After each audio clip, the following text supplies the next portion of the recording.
Assalamualaikum warahmatullahi wabarakatuh. Perkenalkan, nama saya Muhammad Salaki. Saya dari Politeknik Elektronika Negeri Surabaya, dari jurusan D4 Sains Data Terapan. Jadi saya di sini akan mempresentasikan terkait proyek lab akhir gitu, mengenai statistik non parametrik menggunakan R-Shiny. Nah, di sini saya membuat sebuah modul interaktif untuk menunjang pembelajaran. Nah, yang pertama di sini ada menu terkait pengujian statistik non parametrik, yaitu ada binomial, Wilcoxon, Mondini, dan lainnya gitu. Nah, di sini pada tampilan pertama terdapat cover yang menjelaskan ya sebagai pembuka gitu. Lalu di sini ada keterangan aplikasi beta. Lalu di sini terdapat toggle gitu, aplikasi untuk menutup dan membuka barnya, sidebar. Oke, langsung saja ke bagian pengujian binomial. Jadi untuk setiap pengujian itu saya cantumkan deskripsi singkat mengenai tes tersebut. Yang pertama, uji binomial merupakan uji non-parametrik untuk menguji hipotesis bila dalam populasi terdiri dari dua kelompok kelas dengan tipe data binomial, ukuran sampelnya kecil. Uji binomial menggantikan uji statistik jika asumsi N kecil, biasanya sekitar 30, dan populasi normal sebagai syarat uji T tidak dipenuhi gitu. Nah, jadi ketika sampelnya kecil lalu populasinya tidak berdistribusi normal, kita ingin menguji statistik non parametrik, maka kita bisa menggunakan pengujian binomial. Di sini terdapat beberapa opsi, yang mana opsi ini merupakan salah satu penetapan variabel yang saya bentuk menjadi sebuah opsi gitu atau pilihan dalam parameter pengujian. Jadi kalau untuk X itu merupakan variabel yang bebas gitu, yang mana X ini menandakan bahwa dari sampel case ini dia kan terdapat pemesanan jenis kayu jati sebesar 60 juta log. Nah, ini yang mau kita cari probabilitasnya gitu, probabilitas dari binomial test. Nah, lalu kalau 137 ini juga termasuk variabel bebas gitu, 137 log dari sampel case yang sudah tercantum di sini gitu. Jadi ada 67 juta log, nah dari 130 juta log gitu. Nah, kita mau menguji apakah terdapat penurunan pemesanan terhadap kayu jati gitu. Ketika kayu jati dipesan hanya sekitar 67 juta log, apakah terdapat penurunan dari pemesanan sebelumnya? Nah, lalu kita mau ngetes itu. Lalu di sini ada nilai P di sini. Nah, nilai P ini saya tetapkan sebagai variabel variabel yang tidak terlalu berpengaruh ya. Boleh ada, boleh juga tidak gitu. Bisa disebut kayak semacam moderator gitu, variabel moderator. Jadi kalaupun ada itu tidak terlalu berpengaruh, tapi kalau tidak ada tidak masalah gitu. Nah, di sini maksudnya 0,47 apa? Jadi kalau misalnya kita punya uang gitu, koin, kan ada muka, ada belakang. Nah, itu maka probabilitasnya itu muka setengah dan belakang setengah. Nah, itu maka nilai P-nya itu 0,5 gitu. Nah, tapi di sini nggak akan jauh berbeda gitu antara nilai 0,5 dengan nilai 0,47. Nanti yang berubah itu di bagian sininya gitu, nggak terlalu berbeda jauh gitu. Coba kita cek. Nah, ya dia berubahnya di p-value-nya sini gitu. Kenapa? Karena nanti probabilitasnya itu akan mempengaruhi setiap kali pengujian gitu. Karena nanti kalau terlalu menyimpang ke kiri atau ke kanan itu kan berarti ada pemberat dalam peluangnya gitu. Jadi kita kembalikan lagi ke 0,47. Nah, lalu di sini confidence interval. Nah, confidence interval kalau di binomial test ini termasuk variabel moderator juga. Jadi dia boleh ada, boleh juga tidak gitu. Nah, lalu kalau confidence interval ini juga nanti akan berpengaruh pada hasil gambar ini yang garis putus-putus, yang mana ini menentukan dari semacam batasan gitu, batasan antara null hipotesis P dan juga p-value-nya gitu. Nah, kalau misalnya kita ubah,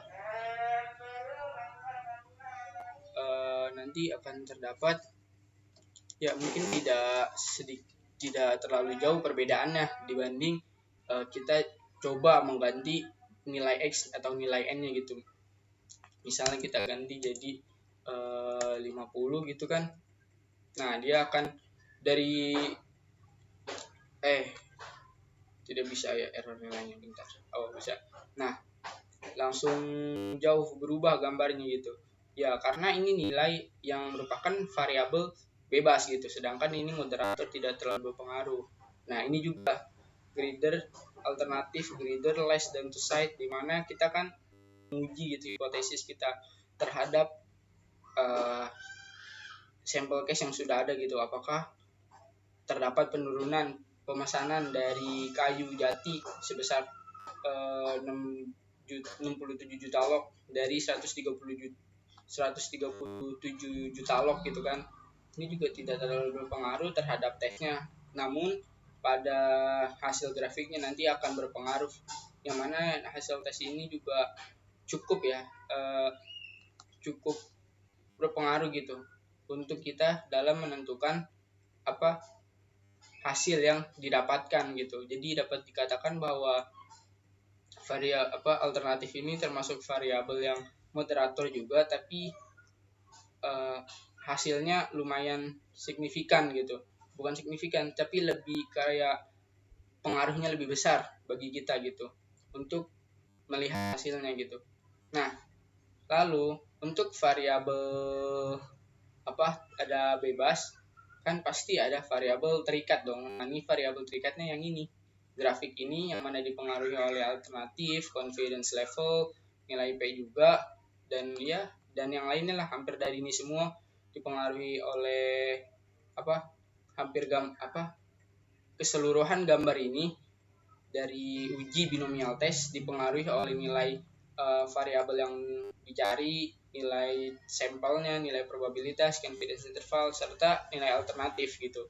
Lalu juga hasil tesnya ya sudah pasti dipengaruhi oleh opsi-opsi yang ada di sini. Nah, ini yang disebut sebagai variabel terikat yang result dan plot ini. Oke, lanjut ke bagian Wilcoxon test. Jadi di Wilcoxon test sama seperti sebelumnya, deskripsinya adalah merupakan uji non-parametrik yang digunakan untuk mengukur ada tidaknya perbedaan nilai rata-rata dua kelompok sampel yang saling berpasangan. Nah, di sini ada kata-kata berpasangan atau dependent. Itu kata kunci yang penting yang mesti diingat gitu. Nah, di sini dapat dilihat bahwa di uji Wilcoxon mungkin terdapat perubahan layout ya. Optionsnya saya taruh di bawah gitu. Dan di sini ada paired pasangan korek yang mana dia seperti membenarkan ya isinya atau pasangannya. Lalu ada alternatif seperti sebelumnya dalam menguji hipotesisnya. Lalu ada confidence level, confidence interval gitu sekitar 95%. Nah, di sini ada hasil dan statistik deskriptif. Nah, di sini kan pada sampel case-nya itu ada perusahaan yang menguji berat badan siswa gitu. Mereka diberi obat suplemen penambah berat badan. Nah, dapat dilihat di sini ada perbandingan berat badan setelah sebelum dan sesudah diberi suplemen penambah berat badan. Nah, dapat dilihat di sini rata-ratanya naik, yang tadinya 23-an gitu menjadi sekitar 25-an. Ya, naik gitu rata-ratanya. Walaupun emang intervalnya jadi ya tidak selebar sebelumnya. Kalau sebelumnya kan dapat terlihat ini lebih lebar ya. Lebih panjang lah box plotnya dibanding yang ini gitu. Nah, tapi kita bisa lihat di sini nih bahwa yang menjadi variabel itu mulai dari ini plot, yang mana plot ini dipengaruhi oleh hasil data ini dan juga hasil data ini aja kalau plot ya, box plot. Nah, berarti plot ini termasuk dari variabel terikat gitu. Jadi kalau misalnya ada data yang berubah ya otomatis plotnya nanti akan berubah. Lalu di sini ada paired true. Kalau untuk uji Wilcoxon ini dipastikan harus true, correct, boleh true atau boleh false gitu. tergantung bagaimana kondisinya. Kalau alternatif seperti tadi, ini tujuannya untuk menguji hipotesisnya apakah dua sisi, satu sisi lebih besar, satu sisi lebih kecil gitu. Nah, ini confidence interval untuk ya selangkah percayaannya seberapa besar gitu kita mempercayai datanya gitu kan. Nah, di sini nggak terlalu berpengaruh ya, yang mana berarti kalau paired ini kalau di Wilcoxon itu variabel yang sifatnya harus ada ya. Jadi dia variabel bebas. Variabel bebas. Nah, tapi kalau correct, alternatif sama confidence level ini sifatnya moderator aja, variabel moderator, boleh ada boleh tidak gitu. Yang mana nanti ini berpengaruhnya kepada yang hasilnya aja. Jadi kalau kita ini enggak true, nanti dia hasilnya bukan uji Wilcoxon, dia hasilnya nanti uji yang yaitu uji Mann-Whitney, karena Mann-Whitney itu dia boleh correct, boleh boleh true, boleh false gitu pairednya. Tapi kalau true dan kita yakin ini benar-benar berpasangan, lebih baik kita pakai uji Wilcoxon gitu. Dan di sini ada deskriptif statistik yang mana ini juga variabel terikat berdasarkan data gitu. Nah, yang result variabel berdasarkan opsi-opsi ini. Kita lanjut ke bagian Mann-Whitney. Mann-Whitney sama saja seperti sebelumnya. Bedanya yang tadi saya mungkin jelaskan mengenai pairednya ini. Nah, kalau Mann-Whitney itu mereka boleh menggunakan false, menggunakan true. Kenapa? Karena di Mann-Whitney kalau dilihat dari deskripsinya merupakan uji non parametrik yang digunakan untuk mengetahui perbedaan perbedaan median gitu, dua kelompok. Kalau tadi kan rata-rata dua kelompok yang median. Sekarang ini median dua kelompok bebas bukan berpasangan dengan data pengukuran adalah ordinal atau interval maupun rasio gitu. Namun tidak berdistribusi normal. Nah, gitu, tidak berdistribusi normal. Jadi sama saja, bedanya yang kita cek itu mungkin mediannya gitu loh, bukan rata-ratanya. Nah, itu yang jadi perbedaannya. Jadi mereka boleh berpasangan, boleh juga enggak gitu. Tapi kalau diyakinkan bahwa ini sangat berpasangan dan kita menguji rata-rata, maka kita lebih pakai Wilcoxon dibanding Whitney. Lanjut ke bagian McNemar. Uji McNemar merupakan uji dua kelompok berpasangan pada yang mana sekelompok subjek penelitian responden memberikan suatu penilaian sebelum dan sesudah perlakuan. Gitu. Data tersebut mempunyai pengukuran nominal atau ordinal jika data tersebut termasuk skala interval atau rasio. Jika diasumsikan berdistribusi normal maka menggunakan uji T gitu. Nah, jadi maksudnya di sini ada sampel case, ada orang yang merokok dan tidak merokok gitu. Nah, di sini saya buat kontingensi untuk melihat data sebelum dan sesudah, baik yang sebelum yang tidak merokok maupun yang merokok, dan sini ada hasilnya. Nah, untuk uji McNemar tidak ada opsi atau option kayak tadi untuk memilih, karena memang dalam pengujiannya tidak ada parameter gitu, tidak memerlukan parameter apapun, sehingga untuk yang variabelnya yang jadi variabel bebas itu data set, hampir semua tes ini pasti ada datanya, dan data itu selalu menjadi variabel yang berbeda gitu. Nah, kalau di sini before ini variabel bebas, nah after ini variabel terikat, karena before dan after ini kan after dipengaruhi oleh before gitu kan, sebelumnya ngerokok atau enggak gitu kan. Nah, terus dikasih perlakuan mengenai video bahaya merokok. Nah, di sini dapat dilihat sebelum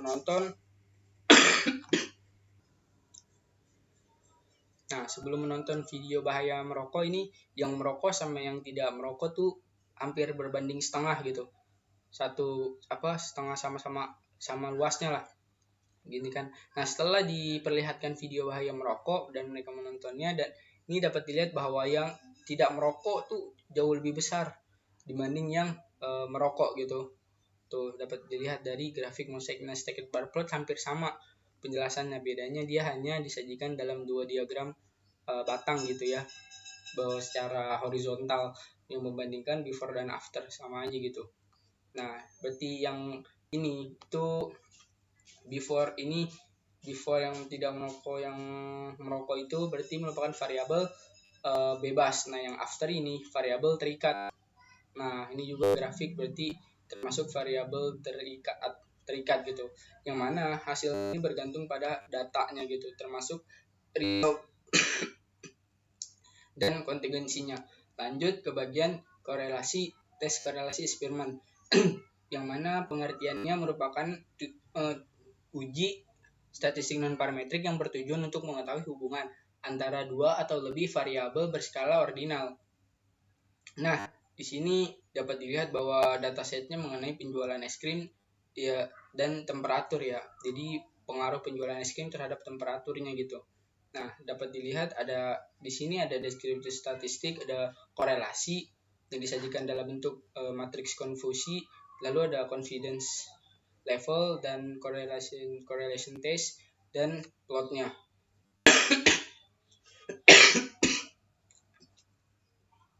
Lalu di sini yang jadi variabel bebas gitu ya atau independen ya tentu temperatur gitu. Karena dari temperatur inilah dilihat bahwa penjualan es krim itu dipengaruhi oleh temperatur gitu. Jadi penjualan es krim itu termasuk variabel terikat. Nah, variabel bebasnya temperatur. Nah, di sini deskriptif statistik korelasi juga termasuk variabel terikat gitu karena hasilnya kan dari sini gitu, dari datanya. Nah, kalau confidence level di sini itu variabel moderator aja. Boleh ada, boleh enggak, bebas. Nah, ini intinya ya ini juga termasuk variabel terikat berdasarkan hasil data dan pengujian. Nah, dapat dilihat di sini plotnya juga termasuk dari variabel terikat. Nah, karena ini sangat bergantung kepada data yang ini dan juga pengujian tes lainnya gitu. Nah, 0,56 ini menandakan korelasi kebergantungan antara penjualan es krim dengan temperatur, yang mana korelasinya positif cukup besar 0,56 gitu. Lalu kita bisa lanjut ke bagian tes Kruskal-Wallis. Nah, berdasarkan definisi itu kan pengujian yang menguji apakah ada perbedaan signifikan antara kelompok variabel. Karena untuk melihat perbedaan yang signifikan antar kelompok, uji ini jelas digunakan untuk melihat perbedaan lebih dari dua kelompok populasi dengan data berbentuk ranking kan. Uji ini disebut juga uji Kruskal-Wallis H ya kan, atau H-test yang merupakan perluasan uji dua sampel Wilcoxon untuk K lebih dari dua sampel gitu. Uji Kruskal-Wallis merupakan uji alternatif untuk uji F dan uji one way ANOVA analysis out variance untuk pengujian kesamaan beberapa nilai tengah dan analisis seragam yang dapat kita gunakan jika asumsi kenormalan tidak dipenuhi atau berdistribusi bebas. Nah, di sini kan ada datasetnya gitu, ada kategori A, kategori B, C gitu, yang mana ini merupakan pasien-pasien dengan kategori gitu. Nah, di sini kan ada deskriptif statistik yang mana rank di sini merupakan tampilan ketika yang setelah dijelaskan sebelumnya untuk menguji berdasarkan ya kan perbandingan lebih dari dua kelompok dengan data berbentuk ranking gitu. Nah, ranking di sini ya ranking mungkin dari nilainya nilai rata-rata dan jumlah nilainya gitu. Nah, di sini kan ada penjelasan deskriptif statistik berdasarkan kategori pasiennya, 1 kategori A, 2 kategori B, 3 kategori C. Nah, yang jadi variabel bebas itu kan datanya itu, datasetnya ini karena tidak ada before after, maka seluruh dataset ini bersifat variabel bebas gitu. Nah, karena tidak ada before after, termasuk deskriptif statistik ini gitu kan. Nah, deskriptif statistik ini kan bergantung pada data, maka ini variabel bebas. Yang rank juga bergantung pada data, ini variabel terikat. Maaf, ini rank juga tergantung pada data, jadi variabel terikat. Dan result yang utamanya termasuk variabel terikat. Nah, termasuk yang plot ini juga gitu. Nah, plot di sini menggunakan box plot terkait hormon kortisol. Lanjut di bagian uji Cochrane, tes Cochrane untuk uji non parametrik, menguji apakah 3 atau lebih sampel berbeda signifikan dalam hal proporsi atau frekuensinya gitu. Nah, di sini kan tidak seperti sebelumnya kayak ada data komposisi ini. Ini lebih sederhana dari pada uji McNemar. Di sini ada sampel case-nya bahwa ada siswa yang diuji gitu dengan tes SBMPTN, apakah mereka semua lulus gitu berdasarkan prediksi, ternyata sebelum diberi bimbingan belajar lebih banyak yang tidak lulus, dan setelah diberi bimbingan belajar banyak dari mereka yang lulus secara prediksi. Nah, berarti ini variabel variabel ini yang pre ini, maka ini merupakan variabel bebas, dan post ini variabel terikat atau dependent. Nah, pre ini independen. Nah, data komposisi dan result serta plot di bawah sini merupakan variabel terikat gitu. Nah, tes Friedman selanjutnya. Yang terakhir merupakan tes status non parametrik yang digunakan untuk rancangan acak kelompok lengkap. Tujuan Friedman adalah untuk melihat ada atau tidaknya perbedaan pengaruh antar pelakuan. Nah, di sini kan ada dataset mengenai penilaian terhadap 4 video dari 20 partisipan. Jadi 20 partisipan itu menilai video tersebut gitu, untuk menilai apakah kesesuaian mereka terhadap materi dan juga kebermanfaatan video tersebut terhadap penontonnya. Nah, di sini ada deskripsi statistik seperti sebelumnya yang dibagi berdasarkan grup atau video itu sendiri. Satu grup satu video A, dua video B, dan seterusnya gitu. Nah, di sini deskripsi statistiknya itu ya nilai skor yang diberikan pada mereka masing-masing gitu pada video tersebut. Nah, di sini ada ranknya seperti sebelumnya, ada rank rata-rata, total hasilnya, dan juga ada result yang paling utama, hasil dari tes Friedman terhadap keempat video tersebut. Nah, yang jadi variabel independen berarti kan keseluruhan gitu, keseluruhan dataset ini. Lalu yang menjadi variabel bebas itu ini variabel bebas, mohon maaf, ini jadi variabel bebas. Nah, deskriptif statistik ini menjadi terikat. Nah, lalu yang rank dan result ini menjadi variabel terikat juga karena bergantung kepada bagaimana datanya gitu, dan juga plotnya termasuk variabel terikat. Nah, mungkin itu saja yang bisa saya sampaikan. Bila terdapat banyak kesalahan mohon dimaafkan. Wabillahi taufiq wal hidayah. Wassalamualaikum warahmatullahi wabarakatuh.